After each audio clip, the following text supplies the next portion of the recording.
낮은 지붕들 사이 계단은 높고 가파릅니다. 급한 경사에 길을 내고 위태롭게 쌓은 축대 위에 지은 집들은 예나 지금이나 크게 달라진 것이 없어 보입니다. 1945년 해방 후 새로운 희망을 안고 서울로 모여든 사람들이 집을 지으며 형성된 마을. 이곳의 시계는 반세기 전 그 시절에 멈춰 있는 듯합니다. 여기 올라오는데 지금 현재로 보면 50년이 넘었어요. 지금 보니까 여기가 허브 벌판이에요. 허브 벌판인데 낮에는 남자분들이 보롭고 벽돌을 찍으더라고.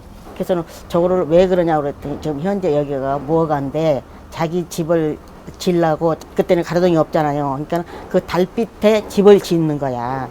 그냥 아궁이 하나, 부엌 하나, 방 하나 이렇게 짓고 다 살았지. 다 방 하나에 두 개 산 사람은 없었지. 산등성이 촘촘하게 들어선 집들은 지난 우리의 시간, 우리네 삶을 기억하고 있습니다.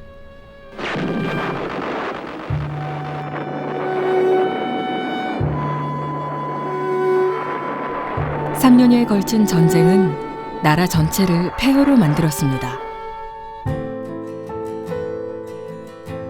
전쟁의 소용돌이, 그 중심에 있던 서울은 세 집 중 한 집이 파괴되었습니다.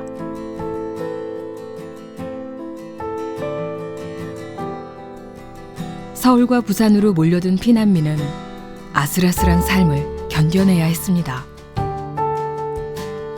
누구의 땅인지도 모르는 곳에 나무 판자 조각들을 모아 벽을 만들고 지붕에는 천막을 씌웠습니다. 얼기설기 지은 판잣집이 하나 둘 들어서면서 곳곳에 판자촌이 형성됐습니다.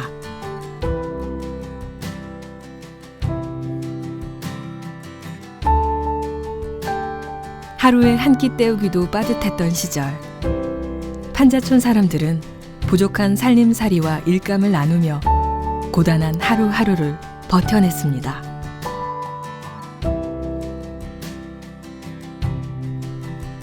부엌은커녕 화장실조차 없어 공동시설을 이용해야 했습니다.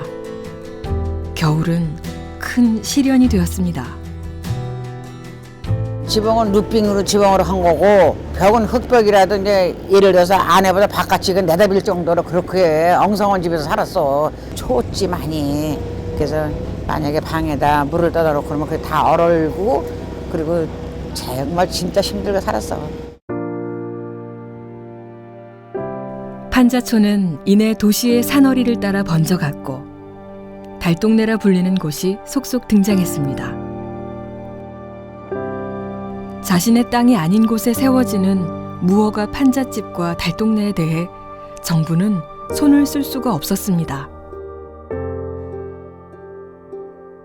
삶에 꼭 필요한 공간, 집 문제를 해결하는 일은 무엇보다 시급했습니다.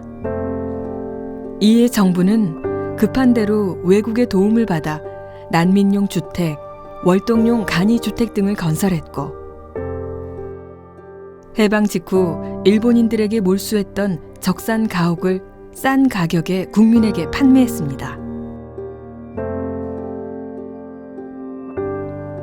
또한 부흥주택, 희망주택이라는 이름으로 소형주택도 지었습니다.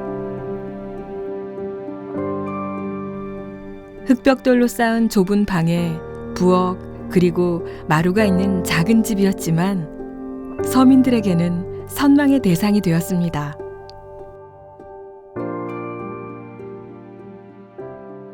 다 그냥 살기가 다 힘든 시절이었는데 그래도 판자보다는 이쪽이 훨씬 더 나니까는 여긴 그래도 다 벽돌로 다 올리고 뭐 그쪽하고는 또 틀리죠. 그러니까 다 선호들을 했어요. 또 이쪽으로 오는 거를.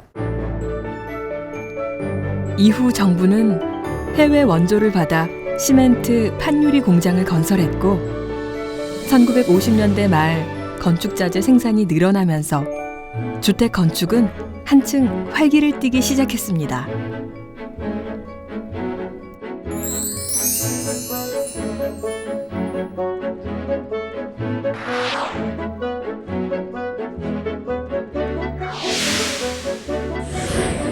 제1차 경제개발 5개년 계획이 시작된 1962년.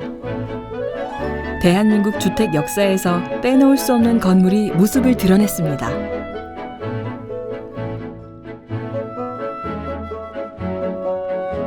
(5.16) 군사정변 직후 생활혁명이라는 이름 아래 군사정부가 현대적 주거 형태의 상징으로 내세운 마포아파트입니다.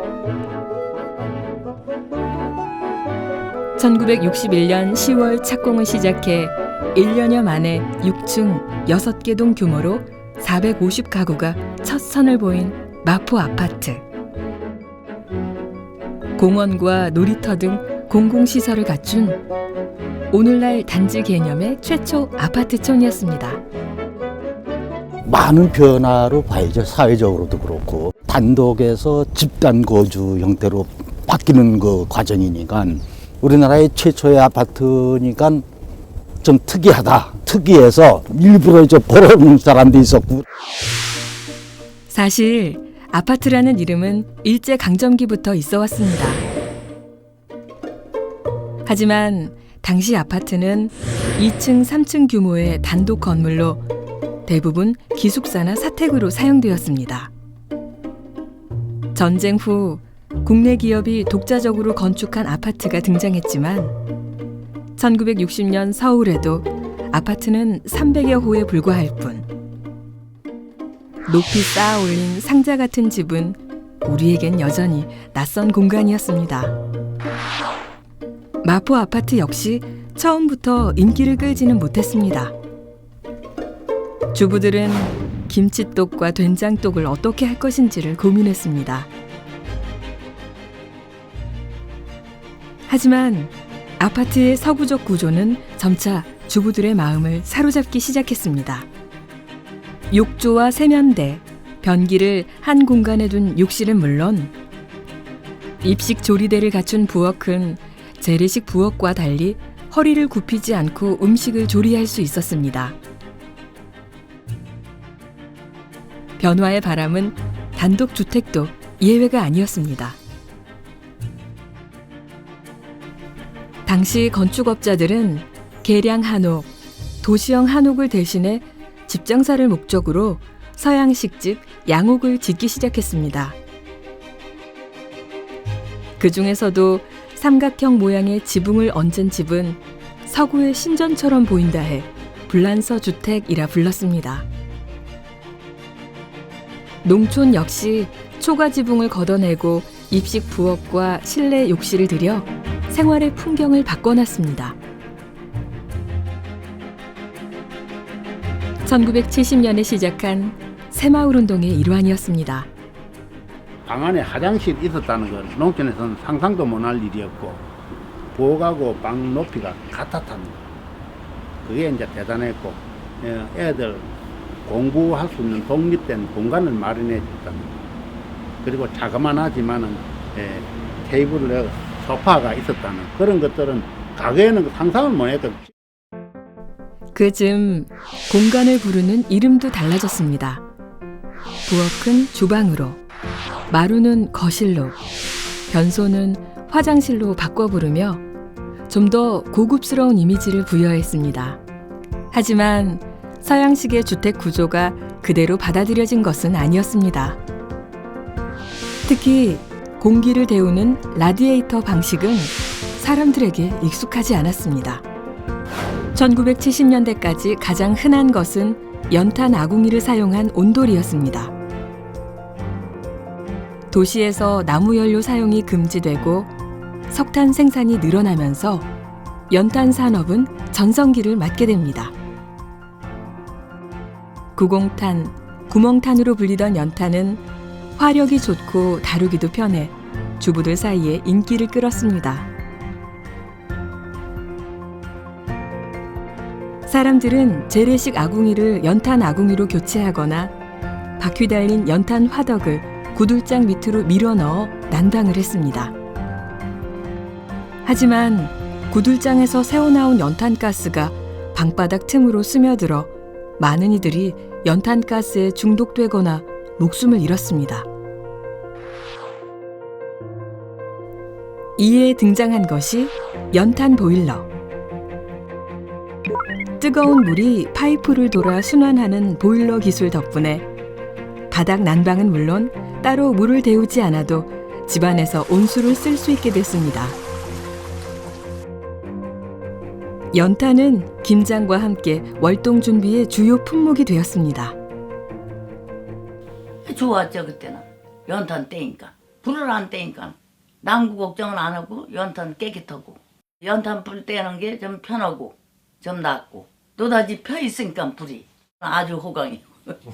그래요. 에휴. 보일러 난방 기술로 재래 아궁이로는 어려웠던 2층 난방이 쉬워지고 철근 콘크리트 사용이 확대되면서 2층 집이 점차 늘어갔습니다.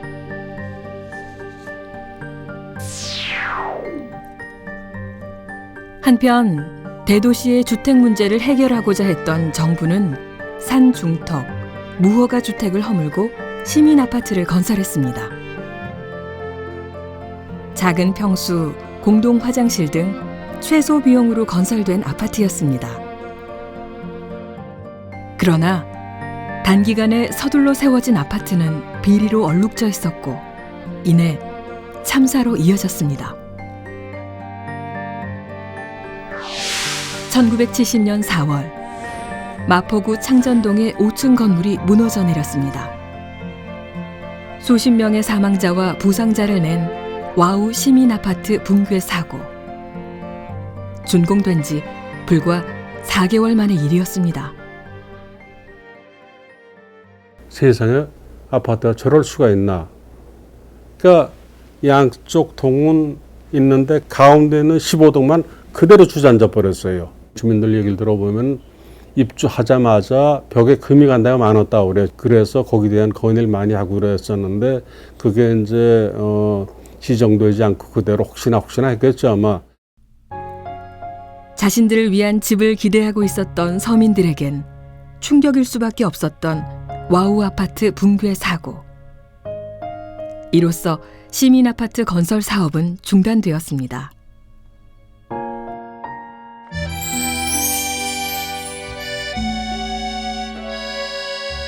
(1973년) 매주 일요일 아침이면 TV 앞에 앉은 이들의 가슴을 떨리게 한 프로그램이 있었습니다. 준비하시고 쏘세요. 국내 복권의 대명사였던 주택복권 추천 방송이었습니다.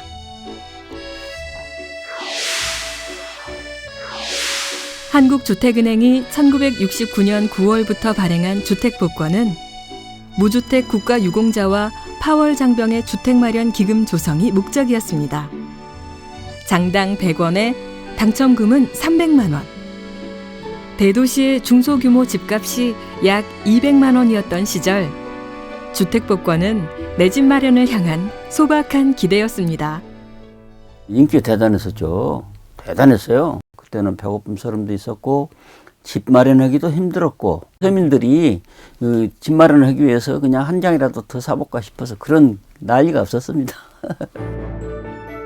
하지만 도시에서 방 한 칸 구하는 일은 쉽지 않았습니다. 의류, 신발 등 경공업 제품의 수출이 크게 증가하면서 사람들이 일자리를 찾아 도시로 몰려들었기 때문입니다. 더욱이 1970년대 중반은 철강, 조선, 자동차 등 중화학 공업의 성장에 힘입어 수출 역사에 새 전기를 맞은 시기였습니다.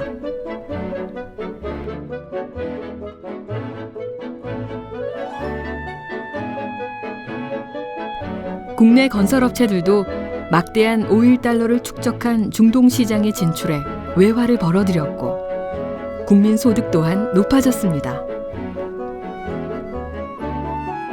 하지만 여유 자금이 부동산에 몰리면서 눈만 뜨면 집값이 치솟았습니다. 특히 복부인이라 불리며 아파트 사재기로 돈을 번 부유층 이야기가 대중매체를 장식하면서 투기 바람을 부추겼습니다. 1977년 봄, 아파트 공개 추첨장은 말 그대로 인산인해였습니다. 연일 엄청난 분양 경쟁률을 보이며 100채 이상을 한꺼번에 신청한 사람까지 생겨났습니다.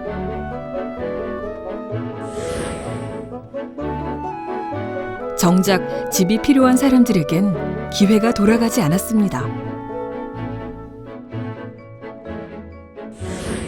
이런 문제를 해결하기 위해 1977년 주택 청약 제도가 마련됐습니다.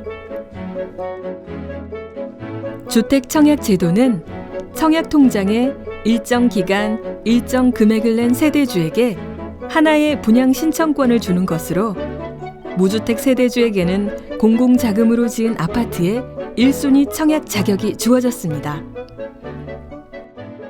열심히 일해서 저 돈을 모아서 내 집 마련을 하는 게 최대 목표이자 개인 재무 목표의 아주 최대 목표이고 꿈이죠. 청약제도에 가입하는 게 우선이었죠. 그래서 그걸 통해서 청약 부금을 붓고 아파트 청약을 하는 게 그 아파트를 새로 장만하고 내 집을 장만하는 첫 걸음이었습니다. 빠듯한 살림이었지만 사람들은 꼬박꼬박 청약 통장을 채우며 내 집 마련의 꿈을 키워갔습니다. 집이 부족했던 상황이지만 당시 산업화에 모든 힘을 기울였던 정부로서는 주택 건설에 많은 재원을 투자하기란 쉽지 않은 일이었습니다.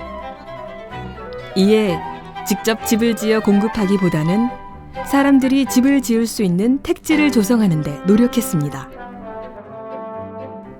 토지 구획 정리 사업이었습니다. 일제강점기에 도입된 이 제도는 도로와 수도관 등 기반시설의 설치 비용을 토지 소유자들의 땅을 일부 팔아 마련하는 것이었습니다. 정부는 부담을 최소화할 수 있었으며 토지 소유주들은 기반시설로 땅값이 올라 이익을 얻을 수 있었습니다. 이렇게 택지가 조성되면 사람들은 그 땅 위에 집을 지었고 많은 주택이 공급되면서 도시는 점차 확장되었습니다. 그러나 도시 재개발과 주택지 조성 사업은 무허가 판자촌 사람들에게는 큰 고통이 되기도 했습니다.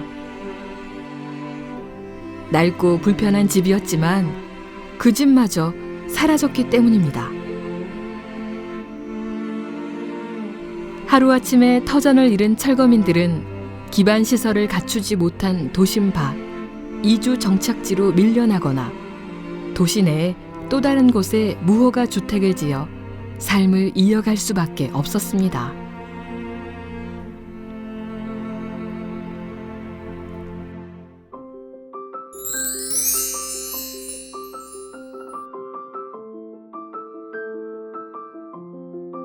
한국 경제가 고도 성장의 궤도에 오르고 국민들의 소득 수준이 높아지자 좀 더 좋은 환경에서 살고자 하는 욕구도 높아졌습니다. 이러한 분위기에 맞춰 기업들이 주택 사업에 본격적으로 뛰어들며 아파트 단지 건설은 급성장을 가져왔습니다.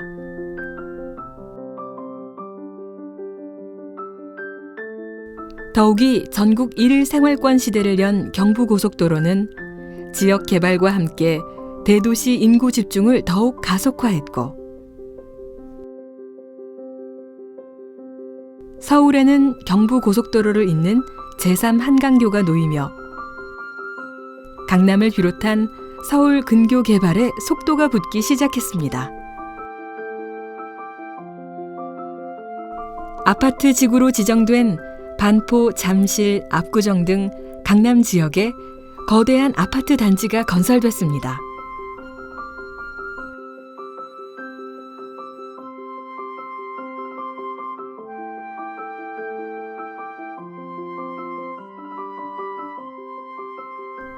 아파트는 허허 벌판에 세워졌지만 단지 내에 각종 편의시설을 들여 편리한 생활 환경을 갖춰 놓았습니다. 그만큼 아파트 가격은 상승했고 아파트 단지에 산다는 것은 대한민국의 중산층으로 편입한다는 의미로 통했습니다. 강남 개발로 아파트 시대를 이끈 기업들은 1980년대에 도시의 낙후 지역 재개발에 참여해 산동네를 아파트 단지로 변화시켜 갔습니다. 한편에서는 영세 건축업자들이 도시의 단독주택을 허물고 다세대 다가구 주택을 짓기 시작했습니다. 자가용이 늘어나면서 주차 문제가 발생하는 등 크고 작은 문제를 낳기도 했지만 아파트보다 저렴한 다세대 다가구 주택은 아파트와 함께 도시의 모습을 바꿔갔습니다. 1980년대 한국 경제는 유례없는 호황을 누렸습니다. 석유 가격, 이자율, 원화 가치가 모두 낮아져 한국 제품이 세계 시장에서 경쟁력을 얻게 되자 수출이 크게 증가했기 때문입니다. 더불어 86 아시안게임과 88 올림픽 개최를 준비하면서 선진국 진입을 향한 기대도 높아졌습니다.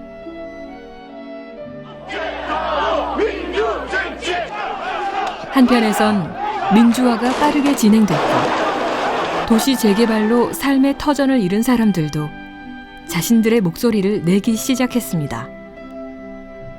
많은 사람들이 집과 주거 환경은 더 이상 개인의 문제가 아닌 사회의, 국가의 문제라고 생각하기 시작했습니다.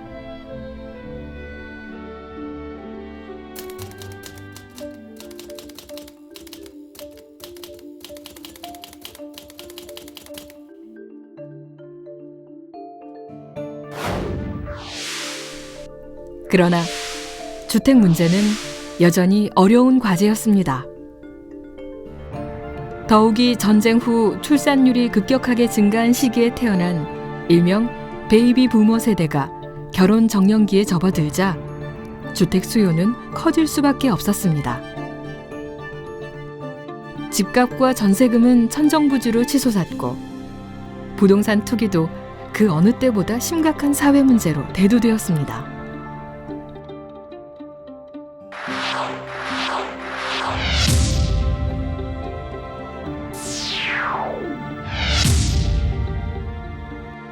특단의 조치가 필요했습니다.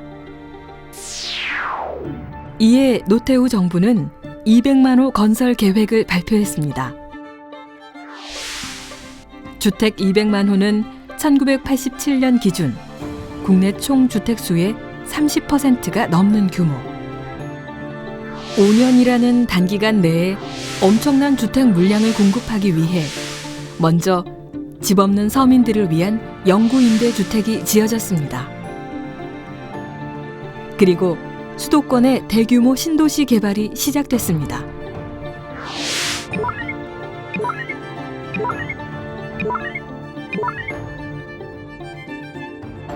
보다 많은 집을 짓기 위한 계획 도시에는 공동주택, 특히 아파트가 대거 건설되며 고층 아파트가 숲을 이룬 새로운 도시가 만들어졌습니다.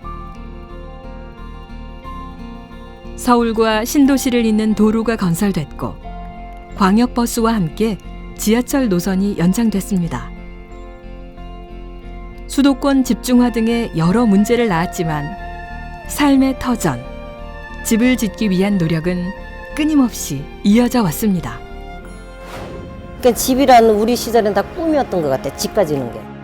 부모가 자식한테 집을 하나 마련해주고 가면은 자기 임무를 다 했다. 내 할 일을 다 했다. 집안의 어떤 비상사태에 대비한 보루, 최후의 보루, 그다음에 노후 보장. 집은 우리에게 땀과 열정, 그리고 간절한 꿈이었습니다. 전쟁과 산업화, 그 압축 성장의 과정 속에 높고 빠르게 지어진 집. 집은 숨가쁘게 지어지며 때론 크고 작은 고통이 되기도 했습니다.